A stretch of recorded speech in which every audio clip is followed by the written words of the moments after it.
잠언 3장 5절 6절 정신 차리는 의미에서 같이 읽어보겠습니다.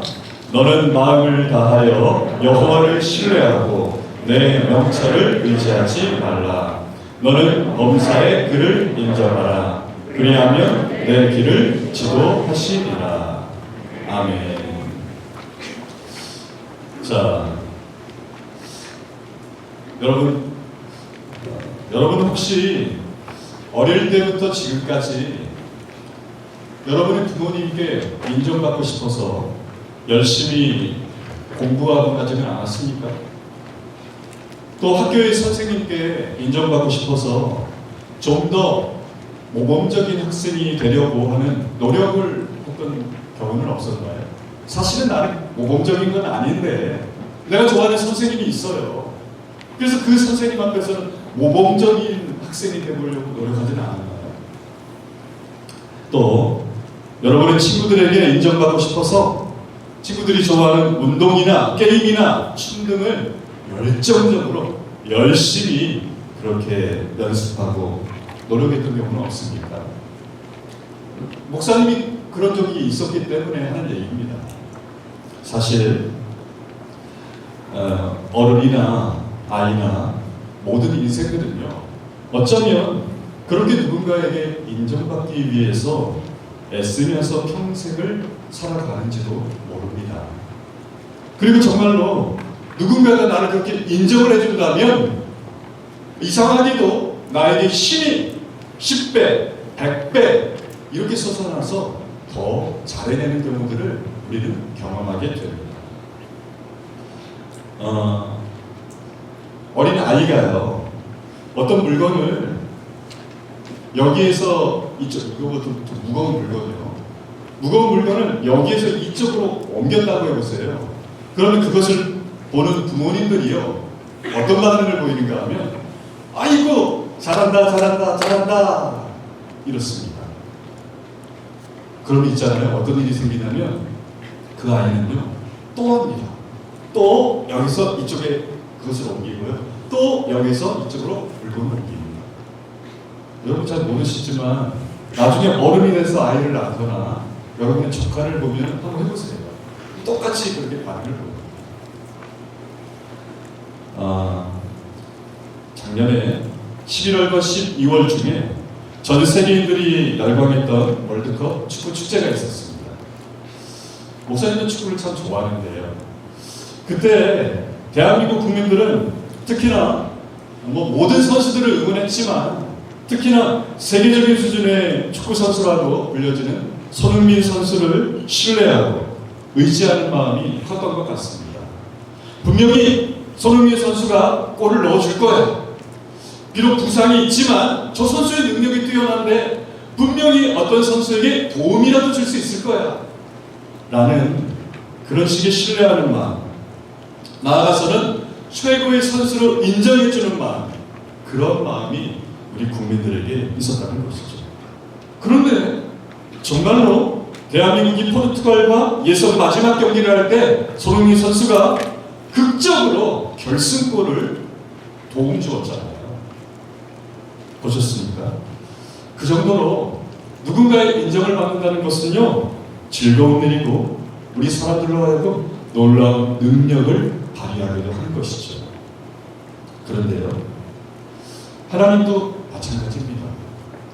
물론 사람은 인정을 받을 때에 더 큰 능력을 발휘하곤 하나 하나님은 인정을 받든지 받지 않든지 관계없이 늘 똑같이 전지전능한 능력을 발휘하시는 것, 그것만이 차이가 있는 것이죠.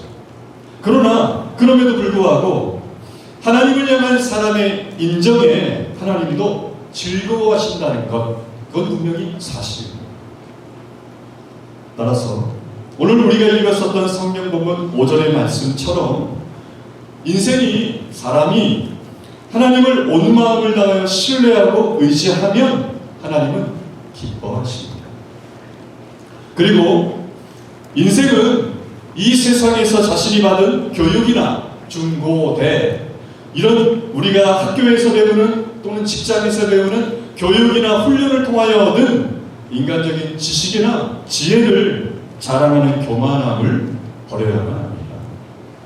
예전에 제가 만난 어떤 친구는요, 그때 그 친구가 아마 여러분 같은 SFC 운동원이었던 것 같아요. 물론 교회는 안 다니는 친구입니다. 그때 제가 아는 집사님이 목사님, 아유 제 아들이 아무리 교회 가자고 해도 교회를 가지 않습니다. 아무리 예수님을 전해도 믿지를 않습니다.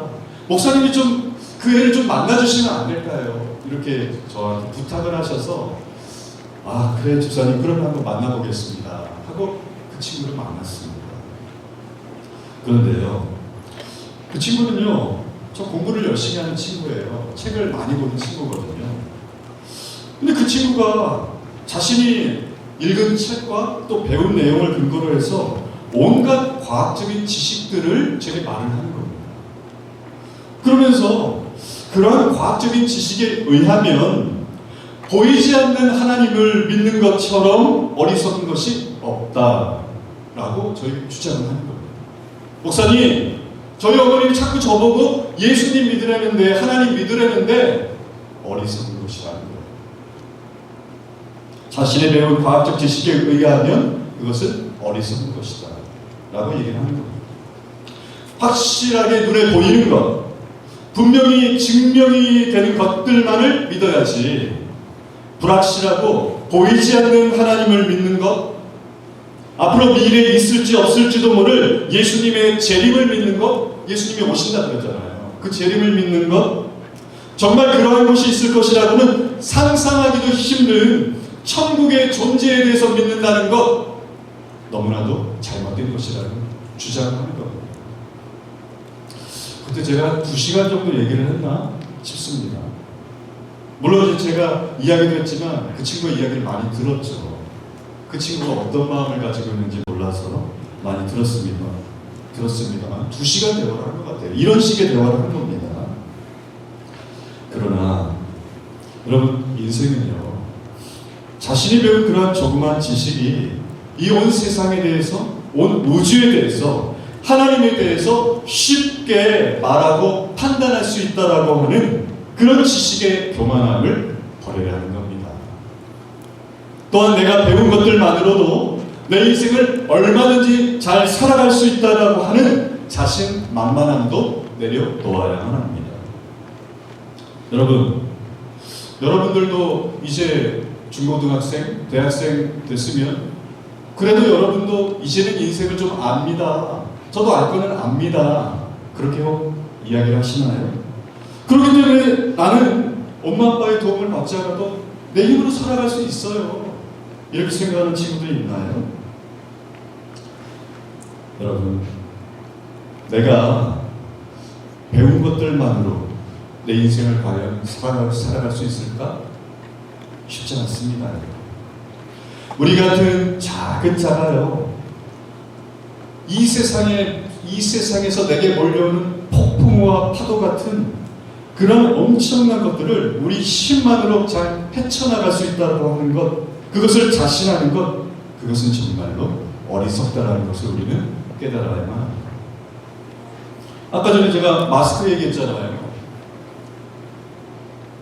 아니, 설교하는 목사님들이 강대상에서 마스크를 벗으시는 것은 제가 지난주에 있었던 전국 여전도의 수련회에서도 직접 보았는데도 불구하고 또 잊어버리는 거예요. 이렇게 지혜롭지 못하고 자꾸만 잊어버리는 그런 연약한 인생이, 작은 인생이 바로 저희 겁니다. 우리 같은 이런 작은 자가 그렇게 우리에게 주어진 수많은 어려운 일들을 어찌 우리 힘으로 헤쳐나갈 수 있을까요? 여러분, 여름에 해수욕장을 가곤 하잖아요. 그럴 때 혹 요즘에는 또 해수욕장을 가도 물속에는 들어가지 않고 이렇게 햇볕만 쬐고 그리고 오시는 분들도 많긴 하지만, 그래도 여러분이 어릴 때라도 해수욕장 물속에 들어갔던 때를 한번 회상해 보시기 바랍니다. 그때를 회상해 보면 가끔씩은 강한 파도가 나에게 밀려올 때가 있습니다. 밀려왔다가 또 다시 빠져나가는 거예요. 그때는 우리 몸이요, 내 의지대로 되지 않고요, 그 파도의 힘에 의해서 밀려갑니다. 그럴 때 밀려와서 내가 이 안쪽으로 밀려가는 건 괜찮은데 다시 물이 빠져나가면서 깊은 바닷물 쪽으로 내 몸이 가잖아요. 그때는 어느 순간에 두려움이 오죠. 안 되는데? 저 깊은 데로 가면 잘못하면 빠지는데? 나 수영 잘 못하는데? 그런 두려움이 생길 때가 있는 것이죠. 또 산을 좋아하는 친구들은 높은 산 정상에 올라가면 뭐예요? 밑을 내려다보잖아요. 밑에 낭떠러지와 같은 그런 곳, 조금은 저 멀리 낮은 곳 쳐다보죠. 그럴 때 여러분 어떻습니까? 이야, 정말 산이 크구나, 거대하구나, 높구나. 그리고 이 높고 거대한 이 산에 지금 올라서 있는 내가 너무나도 작다라는 것을 느끼게 됩니다. 여러분, 그런데 그런 바다의 파도와 이 거대한 산이 어떻게 생겨났습니까? 정말로 과학자들이 말하는 것처럼 원래는 이 우리가 살고 있는 지구라고 하는 이 별을 포함한 우주가요, 원래는 없었는데 점과 같이 이렇게 있었는데, 그런데 137억 년 전에 도대체 이 시간은 어떻게 계산했는지 저는 무식해서 잘 모르겠습니다만, 뭐 어떻게 계산했을까요, 과학자들이? 137억 년 전에 그때 이 점과 같은 것이 꽝꽝 하는 대폭발을 일으켜서, 그래서 폭발하는 가운데 우주가 쭉 하고 팽창을 했다는 겁니다. 처음에는 점과 같이 잡았는데 이것이 쭉 팽창을 해서 엄청난 우주가 생겼다는 거예요. 그리고 이 우주에 지구를 포함한 태양과 달과 같은 별들이 생겨났다는 겁니다. 이것이 소위 얘기하는 빅뱅이 꽝꽝 그 소리입니다. 빅뱅 이론이라고 하는 것인데, 과학자들은 그것을 통해서 우주를 설명합니다. 그런데 여러분, 과연 그런 것으로 인해서 이 파도와 이런 거대한 산 같은 것들이 정말로 만들어졌을까요? 그러면 그 빅뱅의 폭발 이전의 점과 같은 것, 그 이전에는 무엇이 있었을까요? 그 이전에는 어떤 상태였을까요? 어떻게 점과 같은 그런 것이 있었는데 그 어떤 무엇도 없이 갑자기 왜 꽝꽝을 하는데? 이것을 천재적인 과학자에게 물으면 그 과학자는 모릅니다 라고 대답을 합니다. 여러분, 사실 이것이 솔직한 답변이지. 정말로 양심이 있는, 양심 있다고 하면 좀 그러나요? 정말로 솔직한 그런 과학자분들이라고 한다면요, 자신이 설사 하나님을 믿지 않는 그런 사람이랄지라도 이 빅뱅 이론이 잘못됐다는 것을 이야기를 합니다. 그러면 과학자들은 왜 이 빅뱅 이론을 그렇게 주장합니까? 왜냐하면 그들은 하나님을 믿지 않습니다. 하나님을 믿고 싶지도 않습니다. 그런데 하나님이 이야기하시는 이 세상을 하나님이 만드셨다는 창조론을 받아들일 수 없는 겁니다. 자존심이 인정하지 않는 거죠. 그것을 받아들인다는 것은 내가 하나님을 믿어야 된다는 거잖아요. 그러면 세상을 만들었다고 하는 이 창조론을 대체하는 과학의 어떤 이론이 있어야 되는데, 빅뱅 이론 외에는 설명할 수 있는 이론이 없다는 거예요. 그러니 말도 안 되는 거죠. 어떻게 이 빅뱅 이론 가지고 시원하게 설명할 수도 없는 거죠. 그러나 이 이론을 들고 나갈 수밖에 없는 거예요. 맞나요? 이대생, 공대생들, 물리학과 공부하실 분들, 제 말이 맞나요? 그처럼 우리 지식이라고 하는 것은요, 한계가 있는 겁니다. 천재적인 과학자처럼 아무리 수많은 책을 모아도 공부하고 연구해도 우리가 가지고 있는 지식이라고 하는 것은 그렇게 한계가 있는 겁니다. 우리는요, 우리가 모르고 있는 것들이 너무나 많기 때문에 그 누군가가 우리에게 알려주지 않으면 알 수 없는 것들이 이 세상에 너무나도 많다는 겁니다. 여러분, 지금 우리가 마스크를 왜 쓰고 있어요? 이 코로나라고 하는 이 바이러스 때문에 쓰고 있는 거잖아요. 여러분, 이 세상에 그런 바이러스가 한두 개입니까? 앞으로 우리에게 발견될 바이러스는 또 얼마나 많겠어요? 그런데 그 수많은 바이러스 중에 이 하나의 코로나라고 하는 바이러스가 물론 변이는 되지만요. 이것이 우리로 하여금 전 세계로 하여금 마스크를 쓰게 하고 답답한 일상을 살게 한다는 것. 우리가 너무나 모르는 것이 많아요. 이 세상 앞에 우리는 너무나 작은 존재라고요. 그러나 바다의 파도와 거대한 산이 어떻게 생겼는지 우리 성도들은 분명히 알고 있습니다.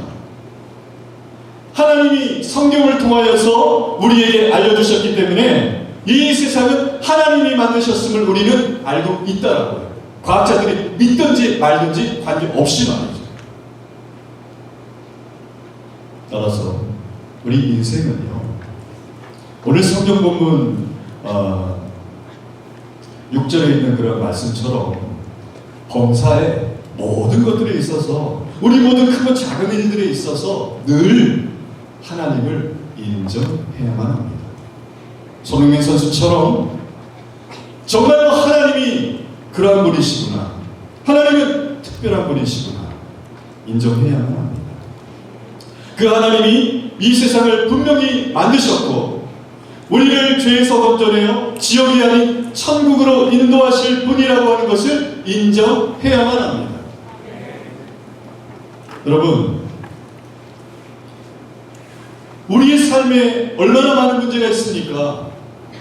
그 모든 문제를 해결하는데 얼마나 머리가 아픕니까? 얼마나 고통스럽습니까? 그런데 그 모든 문제를 해결할 수 있는 해결자가 바로 하나님이심을 우리는 인정하는 것이 대단히 중요하다는 것. 아니, 하나님을 인정하지도 않으면서 기도한다는 것. 이거 말이 됩니까?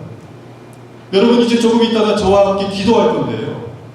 여러분이 하나님이 지금 내가 기도를 하고 있어요. 그런데 이 기도를 하나님이 분명히 들어주실 거라고 하는, 들어주실 수 있는 분이라고 하는 것을 여러분이 인정하지 못한다면 여러분이 기도한다는 것이 의미가 있습니까? 인정하지 않고서, 하나님을 인정하지 않고서 기도를 한다는 것은 말이 안 되는 겁니다. 여러분, 하나님은요, 그렇게 자신을 인정해주는 그러한 인생에게 그 인생에 주어진 험난한 인생길을 오늘 성경의 표현에 의하면 지도하셔서, 즉 인도하시는 인도자가 되어 주신 겁니다. 여러분, 저에게 두 딸이 있다 그랬잖아요. 이 딸들이 이제는 많이 커서 아빠 없이도 할 수 있는 일들이 많아요. 그렇지만요, 이 아이들이 어렸을 때는요, 아빠한테 도움을 청하는 경우가 참 많았죠. 아빠, 저거 좀 꺼내주세요. 높은데, 키가 작으니까 높은 선반에 있는 건 못 꺼내잖아요. 뭐 이렇게 의자를 밟고 올라가면 꺼낼 수 있겠지만 그것조차도 하기 힘든 어린 시절에는 못 꺼내잖아요. 그러니까 말도 못하고 아빠한테 손가락을 가리키면서 이렇게 내려달라고 하는 겁니다. 그런데요, 그 아이가 아빠한테 내려달라고 하는 것은 무슨 의미예요? 나는 저걸 내릴 수 없는데 아빠는 할 수 있어. 왜? 아빠는 키가 크니까 아빠 할 수 있어. 아빠를 인정하는 거잖아요. 키가 큰 사람으로 저것을 꺼낼 수 있는, 내릴 수 있는, 나에게 줄 수 있는 사람으로 인정하는 거죠. 그럴 때 아빠는요, 딸에게 그걸 줍니다.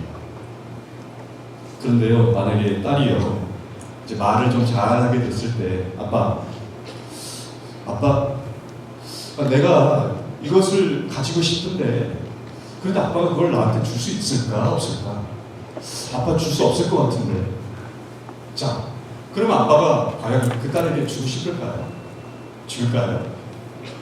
교육을 위해서도 안 줄 것 같습니다. 왜? 아빠를 인정해주지 않는데, 아빠가 줄 수 있는 사람이라고 인정을 해주지 않는데, 그런데 주면 안 될 것 같아요. 그러면 아빠와 딸과의 좋은 관계를 맺어가는 것이 안 될 것 같아요. 그럼 일부러라도 아빠 그거 너 생각처럼 아빠 줄 수 없는데, 아빠 어떻게 줄 수 있는 사람이 아니야. 그냥 포기해. 그러고 말 것 같아요. 그때 그 딸이 아빠 미안해. 아빠 줄 수 있잖아. 좀 주세요. 그래 줄게. 이렇게 된다는 말이지. 여러분, 넓고 넓은 바다를 항해하는 배가요, 바른 방향으로 가고자 하는 목적지를 향해서 가려고 할 때 예전에는요 나침반 같은 것을 보았답니다. 여러분도 책에서 본 적이 있죠? 나침반을 실제로 본 적은 없겠죠? 책으로 아마 보셨을 텐데 그것을 봤다 그래요. 그 나침반을 보면 동쪽, 서쪽, 남쪽, 북쪽 이 방향을 보여주거든요. 그래서 그것을 보고 우리는 남쪽 방향으로 가야 목적지를 갈 수 있으니까 나침반을 보면 이쪽이 남쪽이구나 하고 보고 간다는 겁니다. 그런데 이제 문명이 발달하고 나서는요 내비게이션, 외국에서는 내비게이션이라 안 하고 GPS라고 하더라고요. 바로 이 내비게이션 GPS라고 하는 장치가 그 배를 가고자 하는 목적지로 정확하게 인도를 합니다. 그런 인도자의 역할을 하고 있는 것이죠. 저도 예전에는 이렇게 차를 운전하고 어디를 가려고 하면요 그 서점에서 지도책을 사서 그걸 가지고 막 연구합니다. 연구를 해서 내가 어디를 가야 되는데, 수원을 가야 되는데, 뭐 어디 광명을 가야 되는데, 그러면요 내가 우리 집에서 우리 교회에서 갈 때 어디 사거리에서 왼쪽으로 가야 되는구나, 또 어디 사거리에서는 오른쪽으로 가야 되는구나, 그것을 연구해서 그렇게 차를 타고 왔다 갔다 했던 기억이 있습니다. 그런데 지금은요 우리가 가지고 있는 스마트폰 내에 내비게이션이 깔려 있어서 그것을 보고 너무나도 쉽게 가고자 하는 곳을 찾아가곤 하는 것이죠.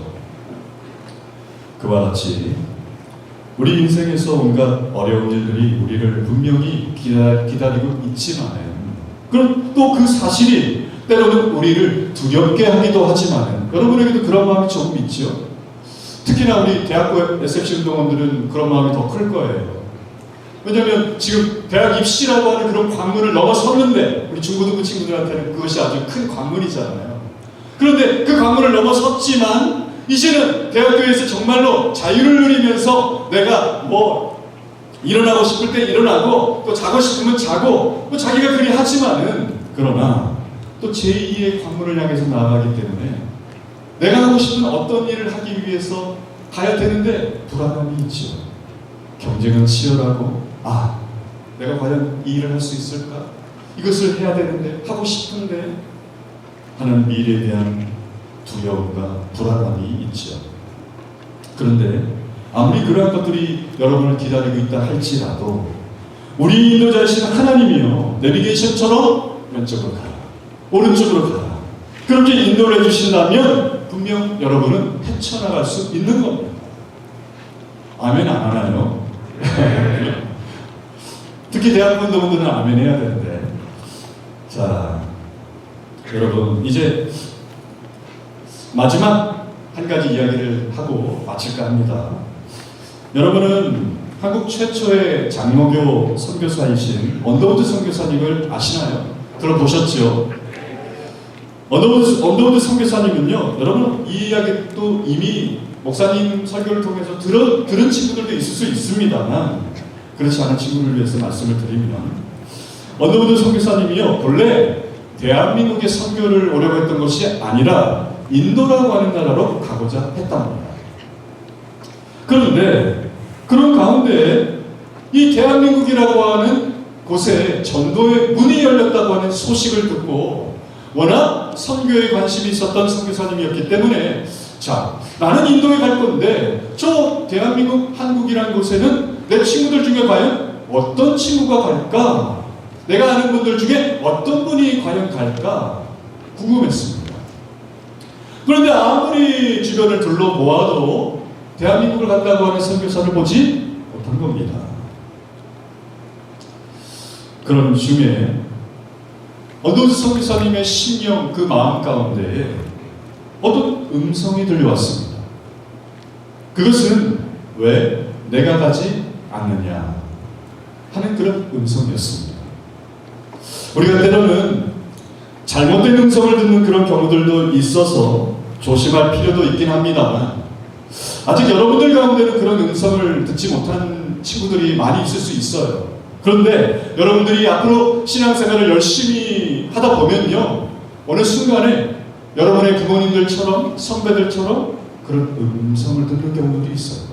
그런데 그 음성이라고 하는 것이 다 좋은 음성이라고만 생각할 수는 없습니다. 그렇기 때문에 우리는요, 그런 음성을 듣더라도 반드시 그 음성을 들은 후에 하나님의 성경 말씀을 살펴보면서 나에게 들려준 그 음성이 과연 성경에서 이야기하는 하나님의 뜻에 합당한, 맞는, 어울리는 그러한 음성인지를 확인 절차해야만 합니다. 그 음성은요, 원더우드 선교사님에게 들려준 음성은 분명 하나님이 들려주신 음성인데, 여러분, 하나님만 여러분에게 속삭이는 거 아닙니다. 사탄도, 마귀도 여러분에게 속삭입니다. 특히나 여러분이 죄를 짓도록 하려고 할 때 사탄의 이 속삭임이 달콤하죠. 그렇죠? 아담과 하와에게, 이 세상의 첫 번째 사람 아담과 하와에게 사탄이 속삭이잖아요. 하나님은 분명 에덴 동산 안에 모든 나무의 그 열매들은 먹어도 되지만 선악을 알게 하는 나무의 그 열매만큼은 먹지 말라고 했음에도 불구하고 그 열매를 따먹어도 된다고 하는 달콤한 속삭임이죠. 주로 이 악한 마귀 사탄의 주특기가 그겁니다. 내가 하고 싶은 것, 내가 궁금했던 것, 정말로 세상 많은 사람들이 좋아하는 것, 그런 것들에 대해서 나에게 속삭입니다. 그때요, 우리는 때로는 착각을 하는 거예요. 하나님이 나한테 저거 하라고 하시네. 오케이, 좋았어. 허락 떨어졌으니 난 저렇게 해야지. 그러나 착각일 수 있다는 거예요. 그러니 제가 하나님의 음성, 가끔씩 교회에 보면요, 제가 하나님의 음성을 들었어요, 제가 꿈을 보았어요, 환상을 보았어요 하시는 분들이 종종 있는데요, 물론 실제로 음성을 들을 수도 있고 꿈과 환상을 볼 수도 있지만 조심해야 되는 겁니다. 과연 하나님이 주신 음성인지 사인인지, 마귀 사탄이 나를 속삭이고 나를 넘어뜨리려고 하는 그러한 음성인지를 분별할 수 있어야 된다는 거죠. 아무튼지요, 원더우드 선교사님은 그러한 음성을 듣고요, 그러면 하나님이 그렇게 말씀을 하시니 그러면 한국 선교를 내가 가야 될까 하는 생각을 가지고 선교를 담당하는 부서에 편지를 썼습니다.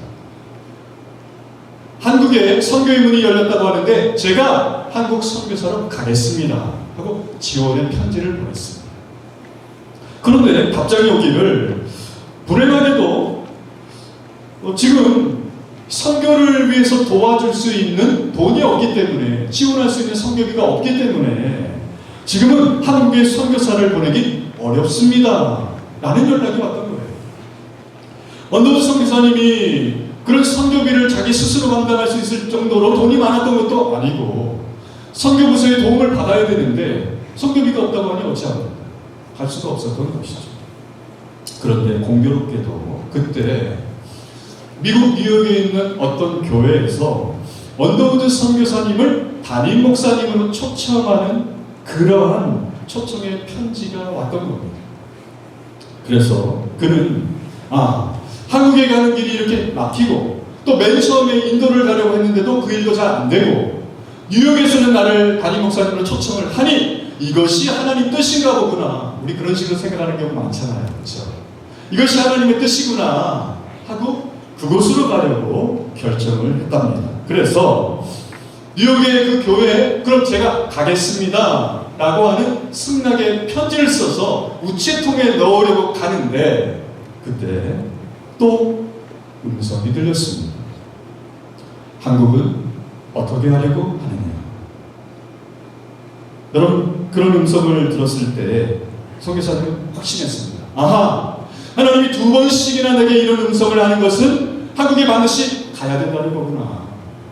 내가 편지로만 선교부서에 문의를 했는데 안 되겠다. 내가 직접 가서 확인을 해봐야 되겠다. 하나님이 이렇게까지 나를 한국으로 보내려고 하신다는 것은 분명히 내가 갈 수 있는 길이 열려있다라고 하는 건데 내가 그 사람이 보낸 그 편지만을 신뢰할 수는 없겠다는 거예요. 직접 찾아갔습니다.